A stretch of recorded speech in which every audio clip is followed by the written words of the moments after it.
여러분 반갑습니다. 저희가 올 때 원장님이랑 중동중앙교회 기대를 엄청 많이 하고 왔어요.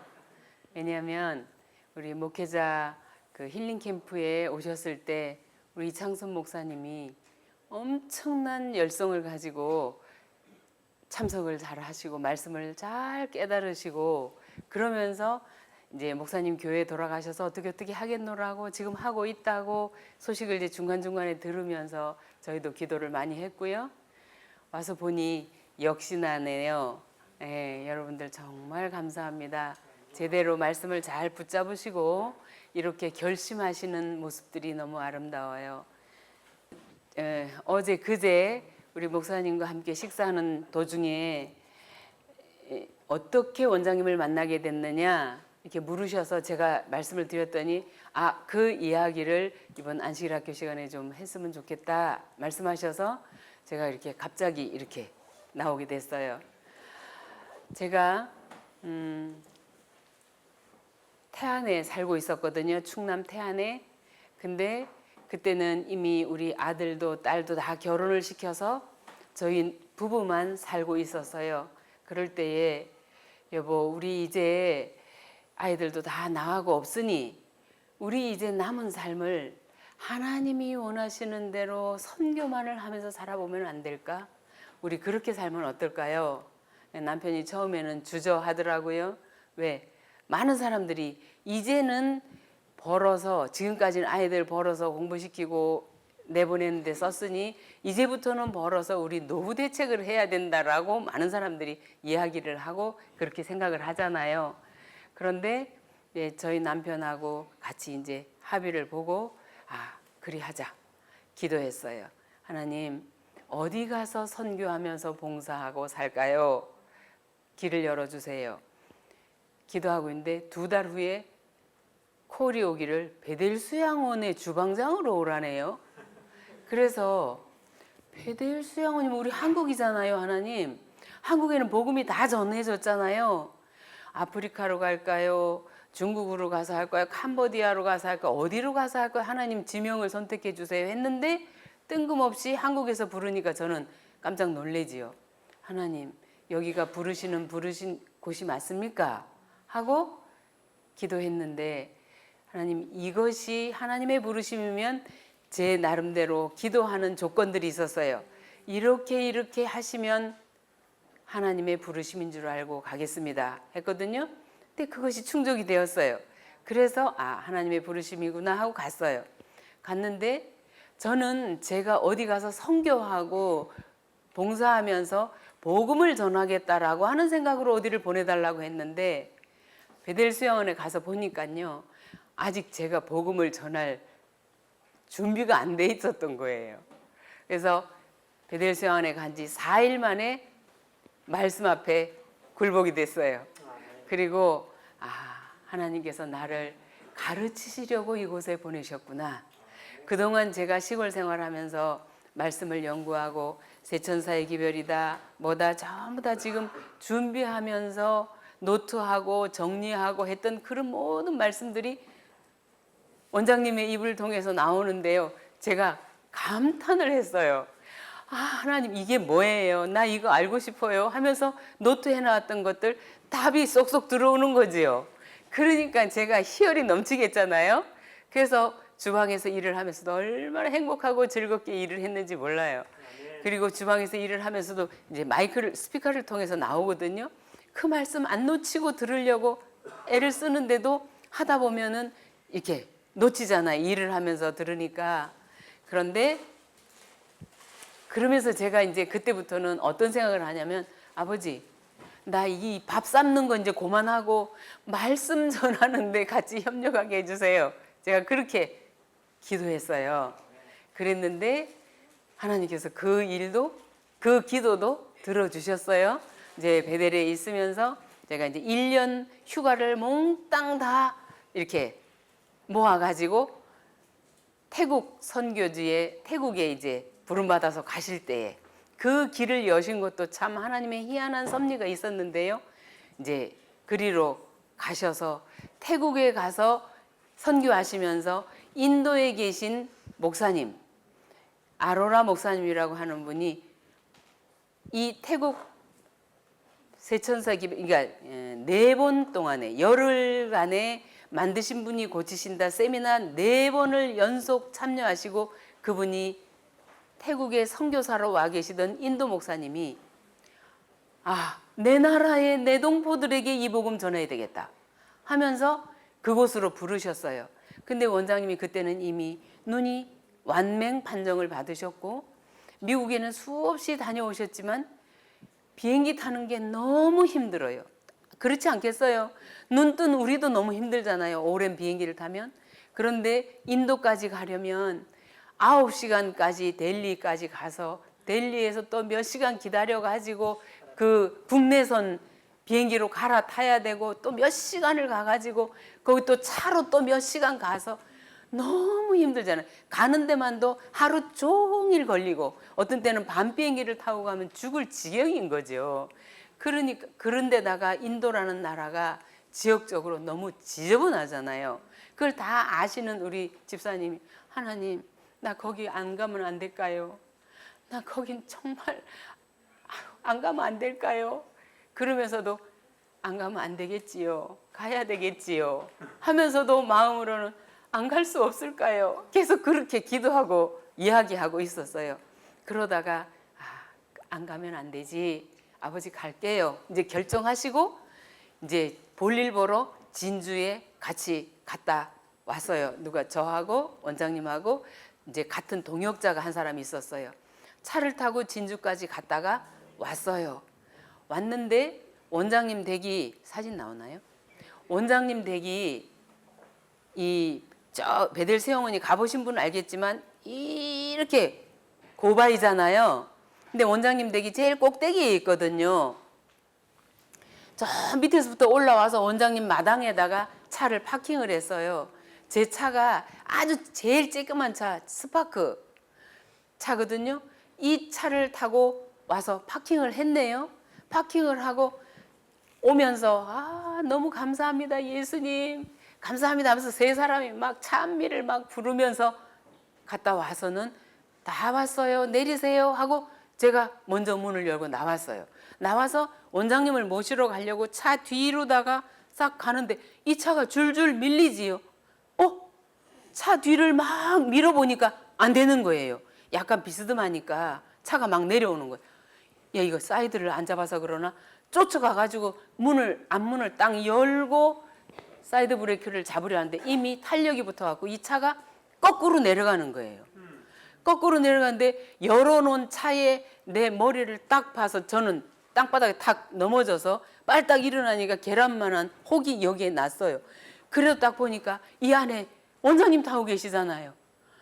이 차가 거꾸로 문이 열려진 상태에서 저 뒷문도 열리고 앞문도 열리고 열려진 상태에서 뒤로 직선으로 내려가는 거죠. 제가 서서 너무 아찔해서 이게 고속도로처럼 이렇게 거꾸로 돼 있거든요. 그러니까 고바이잖아요.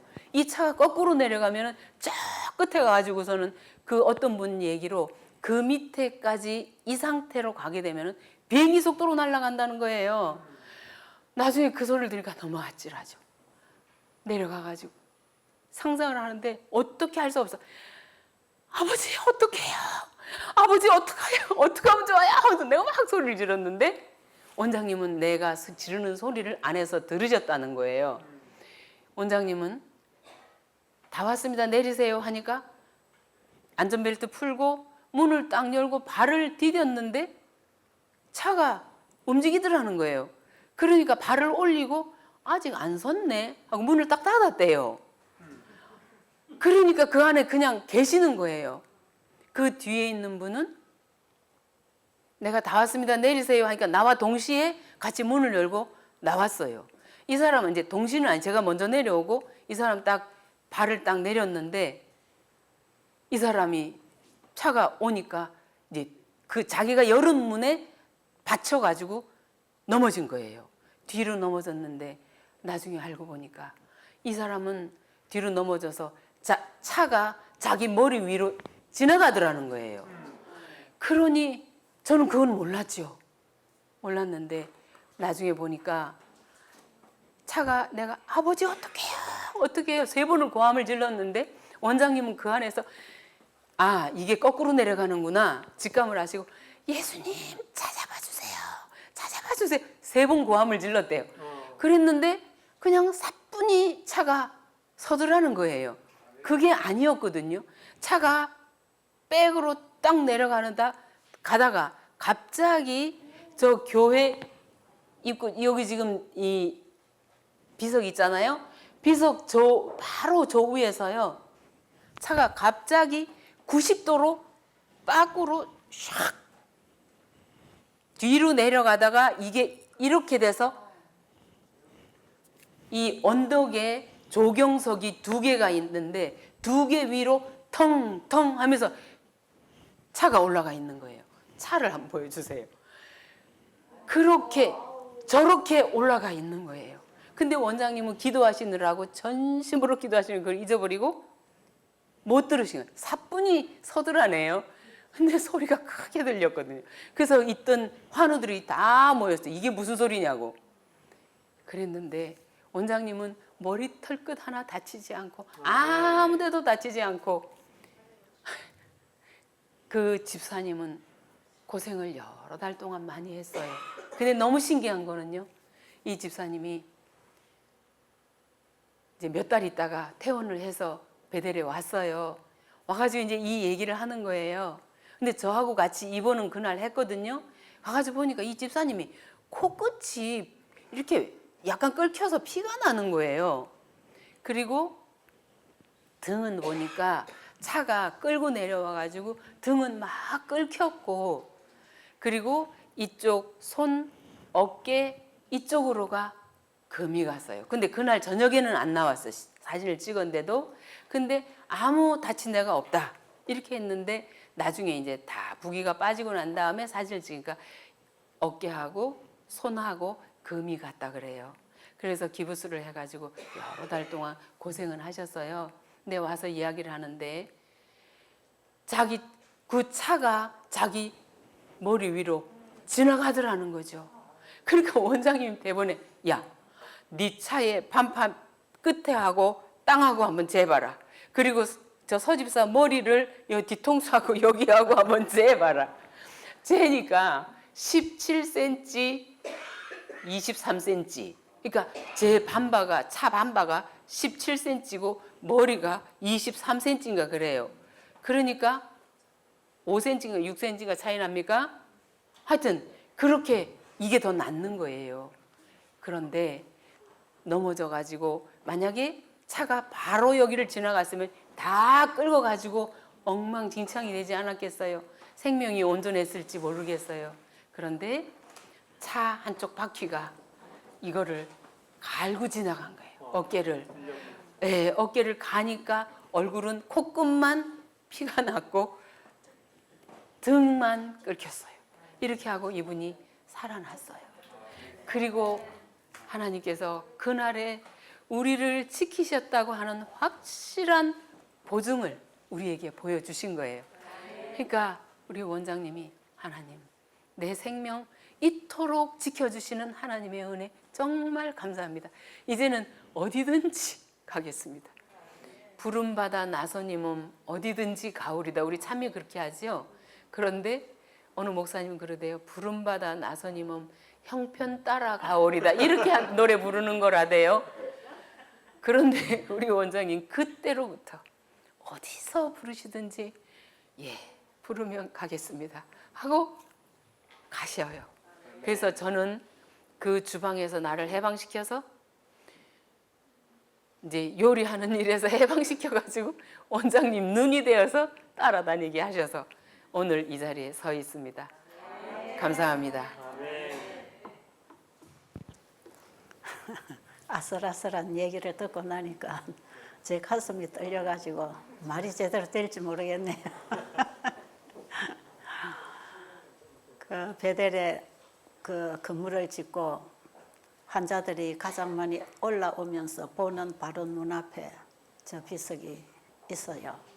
거기다가 제가 저 시편에 있는 말씀을 이제 부탁을 해서 새겼는데 수많은 영혼들이 환난을 만나서 오는 곳이 베델 아닙니까? 그래서 그들이 올라가며 내려가며 그 글을 보고 그 하나님의 약속을 붙들고 구원을 받으라고 제가 그 글을 거기다 썼거든요. 환난 날에 나를 부르라. 내가 너를 건지리니 네가 나를 영화롭게 하리라. 근데 그걸 저는 환우들에게 필요하다고 해서 써붙여놨는데 그게 바로 제게 주시는 약속인 줄을 몰랐었죠. 제가 정말 그 죽음의 환란에서 여호와를 부르짖을 때 그분이 건져주셨어요. 저는 그날을 절대로 잊어버리지 못합니다. 2년 전, 3년 전 8월 15일 광복절이에요. 잊을 수 없는 그날, 하나님 내 생명을 다시 주신 날. 그때 저는 다시 태어나는 거예요. 그날 제가 그 차에 타고 차가 저 끝에까지 가 뒤집어졌으면 제가 이렇게 운전할 수 있겠습니까? 죽는 것만 못한 그런 불편한 삶을 살고 있든지 죽었든지. 거기 그 환우들이 다 지켜보고 정말 그 사건이 컸어요. 그런데 거기서 만약에 이 사고로 내가 죽어버리면 나는 괜찮아. 그런데 베델을 찾아오는 영혼들이 그 하나님이 너를 지켜주지 않더냐. 그럴 거 아니겠어요. 제가 그 자리에서 살아계신 하나님을 얼마나 많이 선포했는지 몰라요. 살아계신 하나님, 이 베델의 하나님은 살아계신다고 환자들이 늘 그랬어요. 그랬는데 제가 거기서 사고가 나서 죽어봐요. 그 복음이 어떻게 되겠냐. 그런데 사탄은 저를 거기서 죽이려고 했던 게 분명합니다. 그런데 하나님께서 적극적으로 오셨어요.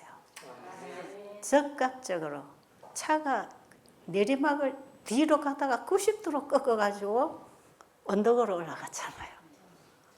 언덕으로도 올라갔는데요. 이 조경석을 이렇게 크게 이렇게 쌓아놓은 돌이거든요. 그런데 이 짧은 거리에서 일단 꺾으면 속도가 약해지잖아. 꺾었으니까. 바로 내려가는 게 아니니까. 그런데 그 속도로 가지고 그 불과해야 차가 와서 꺾인 그 공간이 2m도 안 돼요. 1m 좀 넘는 바로 그 옆에 언덕이거든요. 길 옆에. 그런데 거기서 꺾어가지고 어떻게 이 높은 돌을 2개나 차고 올라가냐고.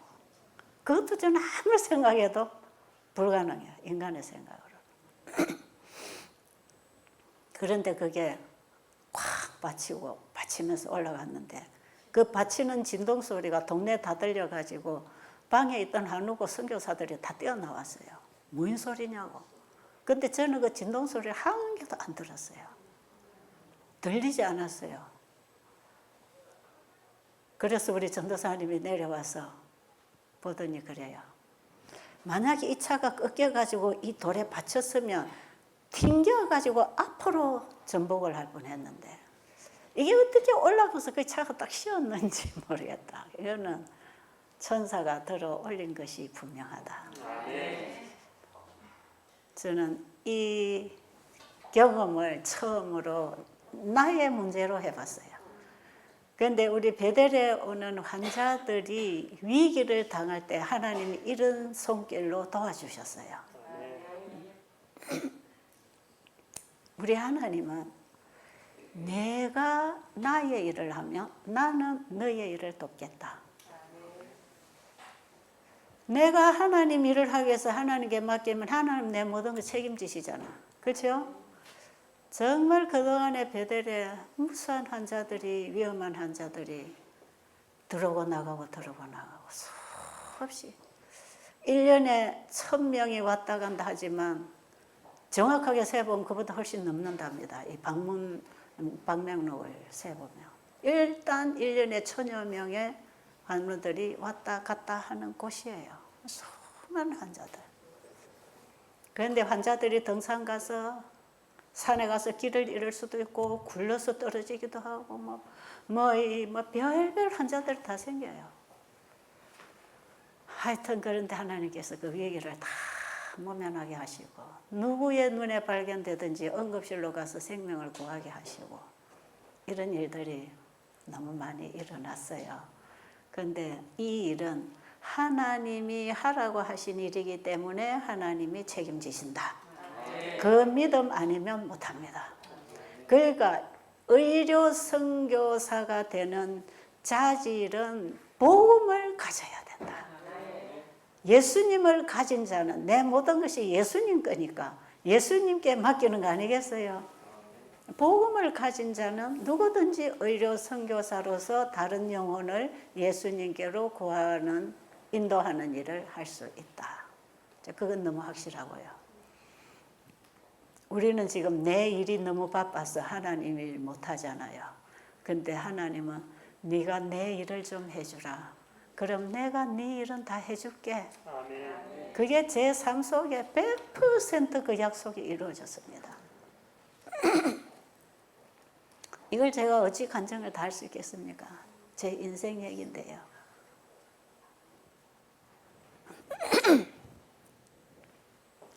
의료 선교 경험담을 어제 저녁에 제가 하다가 뭐 끝도 없으니까 얘기를 하다가 저 얘기를 하다가 그냥 얘기를 하다가 마쳤는데 그 얘기도 여러분들에게 상당히 용기가 됐던 것 같습니다.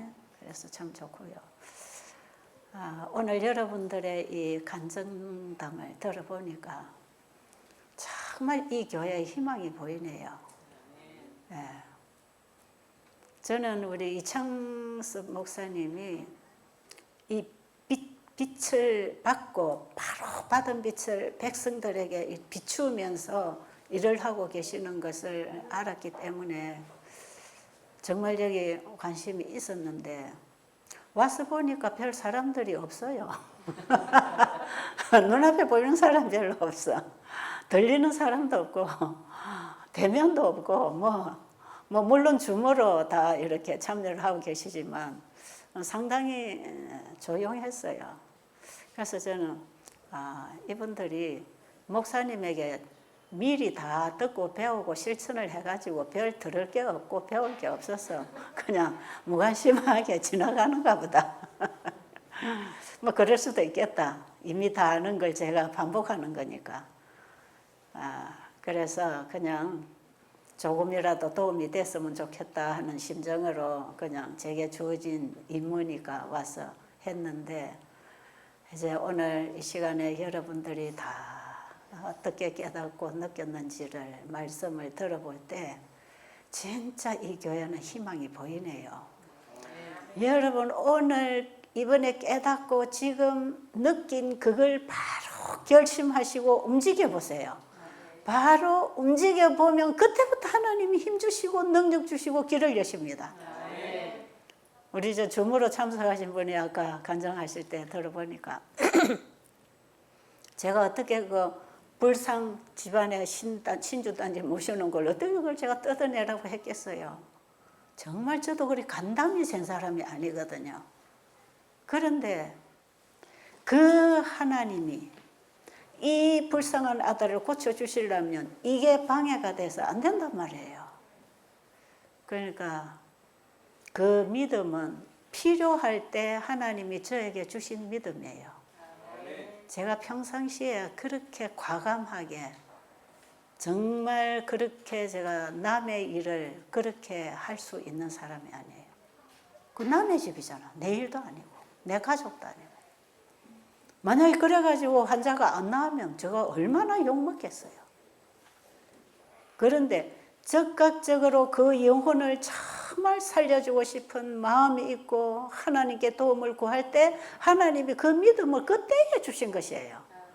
그러니까 우리가 지금 내가 믿음이 없어 못 움직이지만 내가 하나님을 믿는 믿음으로 그 말씀에 따라 일을 하려고 하고 하나님 영광을 드러내기 위한 전적인 그 목적을 가지고 일을 할 때 하나님은 그의 모든 필요를 다 주십니다. 믿음도 주시고 믿음에 따르는 축복도 주시고 그분의 말씀에 순종할 때 말씀하신 약속도 성취시키시고 다 하셔요. 제 의료 선교 경험담이라고 하는 것은 이제 여러분들이 앞으로 가정 방문을 하면서 의료 선교를 하셔야 될 분이기 때문에 어제 제가 그 중에 한 토막을 가정에 방문해서 의료 선교한 얘기를 해드린 것이고, 그 외에도 가정에 방문을 해서 의료 선교를 하면요, 내 집을 마련하고 장소를 마련해서 내 집에다 손님을 데리고 가서 봉사를 하는 것도 같이 먹고 자면서 에녹이 이런 분들을 자기 집에 데리고 가서 그들이 믿는 하나님을 그들의 생활 속에서 보았다 그랬잖아요. 그런 생활 속에서 보여주는 하나님, 보여주는 신앙, 이것을 환자들에게 보여줄 수 있기 때문에 참 그것도 복음의 능력이 따라갑니다. 사람이 감동을 받아요. 어떻게 이런 일을 하십니까? 이런 질문이 나오는 거거든요. 그런데 내 집에 이런 환자를 데리고 올 수 있는 여건이 준비가 안 될 때에는 얼마든지 나가서 할 수 있잖아요. 그리고 화이트보이는 두 명씩 짝을 지어서 의료 선교사로 교육시켜서 파견하라 그랬어요. 예수님이 제자들을 둘씩 짝을 지어서 파견시켰잖아요. 그와 똑같이 예수님이 12제자를 파견시켜 내보낼 때 병 고치는 능력과 귀신을 쫓아내는 능력을 주셨다 그랬잖아요. 하나님께서 이 기별을 우리에게 주셔서 이 기별을 전하기 위해서 나가라고 했다면, 그 일에 우리가 순종한다면 거기에 따라오는 능력도 같이 옵니다. 그러니까 하라 하신 분이 하게 하시고 가라고 하신 분이 길을 여셔요. 그래서 하는 것입니다. 뭐 제가 제까짓 게 뭘 하겠습니까? 그런데 그 하나님의 약속을 붙들고, 왜? 저는 창세기 1장에서 말씀하시니 그대로 나오잖아요. 이게 천지창조고 창조주는 그런 분이거든. 그분이 말씀하신 것은 그분의 말씀이 이룬단 말이에요. 그럼 그분이 우리에게 주신 이 모든 말씀은 그분이 우리를 통해서 이루시겠다는 거 아닙니까? 그걸 믿으라는 거죠. 그럼 할 수 있을까요? 그래서 제가 처음에는 사실은 방문 의료 선교했어요. 그런데 어떤 집에는 가서 이제 그 아버지가 학교 교장 선생님이었는데, 이분이 간암이었어요. 그런데 이 아버지가 아프시니까 온 집안이 다 그냥 초상집이 됐어요. 자녀들도 그의 아내도 뭐 형제들도 다 그냥 이 가정에 이 아버지가 돌아가시면 안 되는 상황. 그러니까 얼마나 이것저것 많이 해봤겠어요. 그건 해봐도 안 되거든요. 복수가 차거든요. 그래서 누가 그쪽을 좀 방문을 해달라고 해서 집에 갔어요. 가봐야 제가 뭐 별 기술이 있나요? 아는 게 있나요? 딱 제가 줄 수 있는 건 하나님 말씀밖에 없어요. 근데 이게 최고로 좋은 처방이라. 어떤 의사에게, 어떤 전문의에게 뭐 한약을 갖다 놓고 뭘 갖다 놓고 온갖 걸 해도 안 되는 집안인데, 하나님 말씀을 딱 갖고 가니까 이분들이, 부인은 장로교회를 다니고 남편은 교회 안 다니는 사람이에요.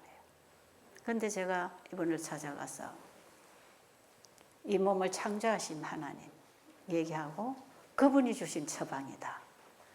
이분이 주신 처방은 어렵지 않다. 우리가 살아가면서 당연히 받아 먹어야 사는 거, 그거 바로 하면 된다. 물 마시라, 공기 마시라, 운동해라, 일찍 잠자라, 건강식해라. 이거 안 하고 사람 사나요? 이거 해야 살잖아. 그런데 우리가 하고 사는 생활을 잘못 살아서 병이 들었다. 그럼 이것을 바로만 고쳐주면 다시 회복한다. 쉬워요, 어려워요? 이왕에 사는 거, 바로 사는 거 가르쳐주는 거죠. 그러니까 하나도 어렵지 않아요. 그런데 이분이 아픈데 이런 걸 하는 사람이 왔다고 하니까요, 자기 동생도 참여하고 뭐 자기 재수도 오고 자기 애들도 다 오고 부인도 오고 식구들이 뺑 둘러 앉았어요. 그러니까 저는 거기서 얼마나 복음 전하기가 좋습니까? 그래가지고 이 병 치료되는 원리를 쭉 그때만 해도 제가 참 조금밖에 몰랐어요. 근데 예언의 신에서 읽고 성경에서 읽고 그 지식 외에는 저는 없어요. 그걸 갖다가 적용을 시키는 거예요. 그런데 이것저것을 해도 안 되는데 이것을 하니까 되지요. 여러분, 복수찬 간암 환자한테 과일식 한번 시켜보세요. 그냥 과일식 요법을 하지 말고 이 처방을, 이 과일을 먹도록 사람에게 만들어 주신 하나님이 먹으라는 음식을 먹을 때 고치신다.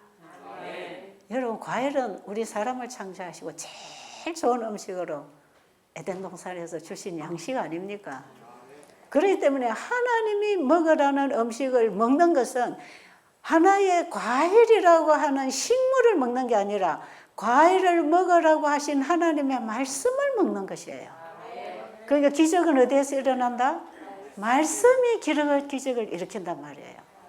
그런데 신기하게도 제가 그 설명을 하고 지금 먹던 온갖 탄약 지어다 놓은 거, 뭐 좋다는 거 접지 않고 물 끓여 놓은 거, 뭐 많은 거 싹 다 치우고 그냥 깨끗한 물을 마시라. 아침에 일어나면 이렇게 마시라. 와이프는 물은 약보다 치료 효과가 훨씬 좋다고 그랬어요. 약물을 사용하는 것보다 깨끗한 물을 충분히 마셔주는 게 훨씬 회복이 빠릅니다. 그래서 물을 마시게 하고 그 다음에 이제 하나님이 최초에 주신 제일 좋은 음식, 과일식. 과일 금식 시키는 걸 하는 거죠. 그래가지고 시켜놨잖아요. 설명을 다 하고 이렇게 할 때 우리 몸 자체에서 해독을 시키기 때문에 해독기관인 간은 살아나기 시작한다. 가난한 자에게는 단백질 먹이고 좋은 거 짜다 먹이고 자꾸 갖다 먹이면요, 이걸 다 흡수를 못하기 때문에 안에서 썩어가지고 독소가 되면 그 독소를 해독시키기 위해서 간은 점점 더 망가지는 것이에요.